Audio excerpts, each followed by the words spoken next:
তার মৃত্যুর আছে আমরা শোক সভা পালন করছি আয়োজনে। আসলে আমাদের মা আমাদের ভাই উত্তরসেনের লোকজন পিছনে যায় ভাই, এই জায়গাটা খালি রাখি, এই জায়গাটা খালি রাখি।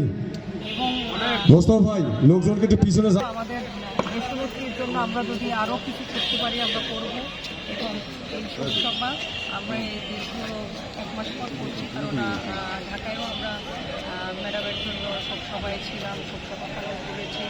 এবং আগামী দিনে আমাদের দেশনেত্রী যে অবদান রেখে গেছেন, যে আদর্শ রেখে গেছেন, সেই আদর্শ ধরেই চলতে পারি সেই আশাবাদ ব্যক্ত করছি। এবং তার এই যে মৃত্যুর যে শোক, সেই শোক শক্তিতে রূপান্তরিত করে আগামী দিনে তারই যে নেতৃত্ব তিনি রেখে গেছেন, সেই নেতৃত্বে আগামী দিনে আমাদের দেশ তারেক রহমান যে নেতৃত্ব দেবেন বাংলাদেশকে, সেই বাংলাদেশকে আমরা গড়ে তুলব ইনশাআল্লাহ। হ্যালো,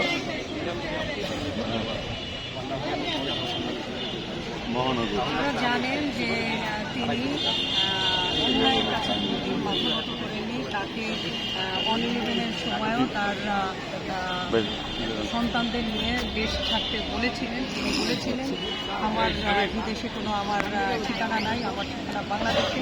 তিনি কখনো যাননি। এবং আপনারা জানেন তিনি আন্দোলন সংগ্রাম করতে গিয়ে তার ছোট সন্তানকে প্রথম হারিয়েছে, তারপর বড় সন্তান যে তিনিও আহত হয়েছিলেন।